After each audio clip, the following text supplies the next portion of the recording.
네, 안녕하세요. 7월 15일 신나는 월요일 시작하겠습니다. 미국 주식시장 정리하겠습니다. 연준에 맞서지 말라는 투자 경언이 이번에도 확인되는 것 같습니다. 금요일 미국 주식시장 종일 상승세 이어지고요. 사상 최고치 랠리 계속했습니다. 종가 기준으로 S&P 처음으로 3천 돌파했고요. 반도체 지수 1.9% 상승하면서 나스닥 지수 견인했습니다. 채권 시장도요. 기준금리 인하 기대에 따라서 단기물 수익률 하락세 지속하고요. 인플레 기대 높아졌죠. 그래서 장기물 수익률은 상승한 것입니다. 늘 말씀드린 그 기본적인 그 모델과 달라진 거 없습니다. 환율 보면 금리 인하 반영해서 달러 약세를 보인 것 같습니다. 그럼에도 원화는 약세가 이어져서 환율 올랐죠. 수출 감소, 경제 성장 하향 전망이 이어지고 있고요. 금리 인하 기대도 높아서 원화 강세 가능성은 낮다고 봅니다. 유가를 보면 허리케인 시즌 영향 지금 많이 받고 있습니다. 멕시코만 일대 해양 유전들 대략 한 3분의 1이 지금 스톱하고 있죠. 생산 중단하고 있습니다. 정유 시설도 가동 중단 늘어나고 있고요. 그래서 허리케인이 지나가더라도요. 만약에 홍수 등 2차 피해가 이제 발생을 한다면 또 제대로 가동을 못 하게 됩니다. 그래서 허리케인 발생 정도에 따라서 늦으면 대략 한 9월경까지 미국 원유 생산 정제 이런 데 이제 타격을 받게 되는 거죠. 이게 일시적으로 원유 공급 감소 요인이 되는 거죠. 근데 이거는 원유 공급 감소하면은 그래서 이제 유가 상승 요인이 되겠지만 이게 일시적이라는 겁니다. 문제는 또 어느 정도가 될지는 불확실하고요. 이게 예상보다 클 수도 있고 작을 수도 있고. 그러니까 허리케인이라는 자연 현상에 영향을 받잖아요. 일종의 연례 행사이고요. 그래서 허리케인 시즌 동안에는 유가가 기본적으로 크게 내리기는 힘들겠죠. 그렇다고 지금 시장 구조상 크게 상승하기도 힘들다고 봅니다. 공급 초과라는 시장의 구조적 특징이 달라지지는 않기 때문입니다. 데이터 정리하겠습니다. 싱가포르 2분기 GDP 성장률 마이너스 3.4%로 추락을 했습니다. 소매 판매도 급감을 했고요. 말레이시아 산업 생산은 예상보다 크게 늘었습니다. 6월의 중공 수출 달러 기준으로 1.3% 감소했고요. 수입은 7.3%로 크게 감소했습니다. 그래서 수입이 더 크게 감소하면서 무역 수지 흑자는 예상보다 증가해서 한 510억 불 가량이 됐습니다. 과거에는 중공 수출 이런 게 한 10%대 성장세 보였잖아요. 그에 비하면은 2분기 이후 즉 4월, 5월, 6월 이렇게 중공 수출 정체되거나 감소되는 현상 분명해 보입니다. 그 다음에 미국 생산자 물가지수는 예상보다 더 높게 나왔습니다. 최근에 미국 물가지수는 예상보다 살짝 높게 나오고 있습니다. 이거는 물가지수 높게 나온 걸 반영해서 장기채 채권 수익률도 올랐다고 좀 전에 말씀드렸죠.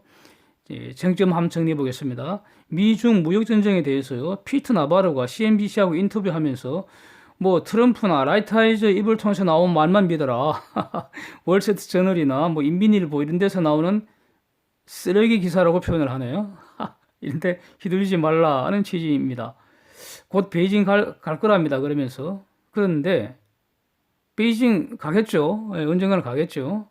협상하러. 근데 그게 큰 일은 아니잖아요. 중요한 건 아니잖아요.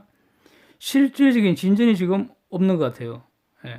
중공 입장에서는 3,250억 불 초과 관세 유예된 것 외에는 화웨이 등 달라진 것이 지금 없는 것 같고요. 미국 입장에서는 중공이 바로 농산물 대량으로 구매한다고 약속해놓고 아직 농산물 안 사간다고 말이죠. 트럼프까지 나서서 지금 투덜대고 있잖아요. 그런데 중공은 대만에 무기 판매한 미국 기업들 제재하겠다고 막 대들고 있고 또 미국은 이란 원유를 수입한 중공 제재 방안으로 지금 고민하고 있고요. 하여튼 지금 팽팽합니다. 미중 간에 아주 팽팽합니다. 긴장 지수만 높아지는 것 같습니다. 그리고 오늘 오전 11시에 중공에서 빅데이터들이 발표 예정이죠. 2분기 중공의 GDP 발표하고요. 지금 연율 6.2% 예상되고 있는데 글쎄요. 저는 6% 지킬지 좀 의심이 되는데 하여튼 주목해 보겠습니다. 산업 생산도 발표하고요. 소매 판매도 이제 발표됩니다. 이번 주부터 이제 미국도 실적 시즌이 본격화되잖아요. 팩트셋에서 이제 예측하기를 한 전년 동기 대비 한 2% 감소를 예상을 했는데, 그래서 그 어닝 리세션이라는 말이 나오고 있습니다. 전에도 한번 말씀드렸는데 용어에 혼돈하지 마시길 바랍니다. 어닝 리세션, 이거는 2분기 연속 기업 어닝이 전년 대비 감소하는 것이고요. GDP 리세션은 2분기 연속 GDP가 마이너스 성장하는 겁니다. 그래서 최근에 그 미국 어닝 발표를 보면 예상보다 좋게 나오는 경향이 많았고요. 그리고 오히려 호재로 작용하는 경우가 많았습니다. 1분기도 같은 말씀 드렸었고요. 또 실제로 그랬었죠. 그래서 2분기도 한번 두고 보겠습니다. 한일 무역전쟁 관련해서요. 그 사진 한번 보십시오. 지난주 일본에서 있었던 한일 미팅 사진. 저는 미팅이라고 이름 붙이겠습니다. 왜 그런가 하니 한국은 수출 규제 실무 협의라고 부르고 있고요. 일본은 수출 관리 사무적 설명회라고 그렇게 써붙여 놨잖아요. 사진 보십시오. 이건 다릅니다. 일본 측 논리는요. 수출 규제가 아니고 그동안 한국에게 너무 잘해준 거 앞으로는 그거 없애버리고 중공 등 보통 나라들하고 같이 취급하겠다. 뭐 이런 것으로 보입니다. 일본 논리는. 그러니까 한국이 뭐 WTO 뭐 제소한다고 난리지기 샀는데 웃긴다 이겁니다. 위반들이 그 뭐냐는 겁니다. 그러면서 아주 재미있는 표현이 지금 나오고 있죠. 일본이 주장하기를 미팅 중에 말이죠. 한국이 규제 철회를 명확하게 요구하지 않았다. 이렇게 지금 주장하고 있습니다. 2번씩이나 주장하고 있습니다. 기자회견을 열어갖고 계속 주장하고 있습니다. 이상한 진실 게임입니다. 한국은 했다 그러고요. 규제 철회 명확하게 요구했다 그러고 일본은 아니다. 한국팀이 규제 철회에 관심이 없는 것 같다. 이런 취지 아닙니까? 아주 재미있습니다. 일본 주장을 근거로 이제 추론을 하면은 한국 정부는 규제 철회 요구하지도 않았다는 거 아닙니까? 그러니까 한국 정부는 답답한 게 없다는 거 아닙니까? 혹시 한국 정부가 이 한일 관계 악화를 국내 정치 용도로 이용하려는 거 아닌가? 이런 의심이 지워지지를 않는 거죠. 예? 그렇지 않아도 이런 비판이 많잖아요. 하여튼 합리적으로 보면 말이죠. 한국이 분명하게 지금의 규제 철회를 강력하게 요구를 해야 하고요. 엔드. 백색 국가 취소 절차 이거 당장 중단하고 그런 취소한다는 방침을 철회해라. 이걸 강력하게 요구를 해야 되는 거 아닙니까? 이를 위해서 정치 외교적 노력을 집중해야 하는 거 아닙니까? 그런데 이런 노력은 지금 거의 안 보여요. 안 보입니다. 엉뚱한 소리만 하고 있습니다. 그러니까 지금 규제가 계속되고 엔드 백색 국가 취소되는 걸 전제로 대응 방안을 지금 논하고 있잖아요. 반일 감정 여전히 부추기는 거 아닌지 의심만 가고요. 이렇습니다. 한일 간의 문제 해결을 위한 진지한 노력을 하고 그래도 일본이 계속 고집을 부리면 비로소 미국의 중재를 요청할 수 있는 거 아닙니까? 이런 게 합리적이지 않습니까? 그런데 일본과 직접 문제 해결할 노력은 하지도 않으면서 지금 대놓고 미국을 왜 끌어들입니까? 한일 무역전쟁의 원인은 한국 정부에게 있는 것으로 저는 보입니다. 그래서 이거 다분히 의도적인 거 아닌가? 한국 정부는 한일 무역전쟁을 해결할 의사가 없는 거 아닌지 여전히 의심이 됩니다. 결국 지금 상태로 간다면 백색 국가 지정 철회는 이루어질 것이고 한일 무역전쟁은 더 격화될 가능성 높다고 판단이 됩니다. 이란 핵 위기에 대해서 보겠습니다. 미 하원이 의회 승인 없이 이란과 전쟁 못한다는 국방예상법 수정안을 의결을 했습니다.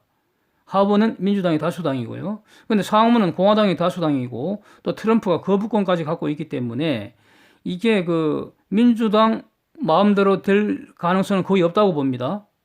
그래서 어쨌든 민주당은 내년 재선까지 이 이란 핵 위기 문제를 정치 쟁점할 것은 분명해 보이고요. 그러니까 민주당 안에 확정될 가능성은 거의 없어 보이고요. 그래서 의회 승인 없이 제한된 군사적 타격 실시할 권한 여전히 트럼프한테 있다고 보여집니다. 그 다음에 재미있는 그 주장이 헤즈볼라가 했는데 미 이란 전쟁이 일어날 경우에 이스라엘이 중립을 지키지 않는다면 이스라엘이 사라질 수도 있다. 이렇게 헤즈볼라가 겁을 줬습니다. 이스라엘이 겁먹을까요? 결국 이란 플러스 알파가 될 수밖에 없는 구도로 흘러가는 것 같습니다. 헤즈볼라는 분명히 이렇게 경고를 하고 나왔으니까요. 결국 제한된 목표물은 결국 방공망, 그 다음에 미사일 기지, 미사일 그 저장 시설, 그 다음에 핵 시설 이런 게 되겠죠. 제한된 목표물을 향해서 대규모 선제 타격 형태가 될 가능성이 높아져 가는 것 같습니다. 이런 여러 가지 쟁점을 염두에 두고요. 어떻게 투자에 임해야 할지 한번 간단히 정리해 보겠습니다. 미국 어닝은 기본적으로 과거 자료입니다. 미국의 기준금리 인하는 미래의 새로운 실적에 관한 것입니다. 그래서 어닝 결과보다는 기준금리 인하와 글로벌 양적 완화 진행 경로가 더 주가에 영향을 미칠 것이고요. 그 다음에 어닝도 예상보다 나은지 나쁜지, 그 다음에 기업의 장래 그 가이던스가 어떻게 발표되는지 이걸 주목해야 할 것입니다. 나스닥도 사상 최고치를 지금 갱신하고 있는데 아직 미국 필라델피아 반도체 지수는 최고치인 1604보다 6% 이상 낮은 1504입니다. 금요일 종가 기준으로. 그래서 5월경 이게 화웨이 거래 금지 조치로 칩 메이커 급락한 여파에서 아직 완전히 회복되지 못한 걸로 보이는 거죠. 그래서 저는 개인적으로는요, 화웨이 대체 수요 발생은 이건 시간이 문제이고, 결국 필반 지수도 사상 최고치 갱신을 재개해서 나스닥 그 상승을 견인하리라고 저는 보고 있습니다. 한국도 기준금리 인하할 것으로 이제 보이지만은 미국 금리 인하 본 후에 결정하지 않을까요? 저는 그렇게 봅니다. 그런데 이 문제는 금리 인하의 효과가 매우 제한적일 것으로 봅니다. 지금 그 실질 금리는 충분히 낮습니다. 우리 그 10년물, 5년물 국채금리 한번 보십시오. 지금 굉장히 낮습니다. 그래서 실질 금리가 과연 하락할지 의문이고요. 그래서 소비 증가 효과나 기업 투자 증가 효과도 미미할 것으로 봅니다. 다만 그 원 환율은 약세 요인이 될 것이고요. 문제는 그 아파트 가격이 이게 심리적으로 그 금리 인하하니까 반짝 상승할지, 예? 이게 지금 그 의문인데 호가 위주로 그냥 실제 거래는 별로 없을 것 같고요. 아파트 가격은 다시 내릴 것으로 저는 봅니다. 이상입니다. 함께 해주셔서 감사합니다.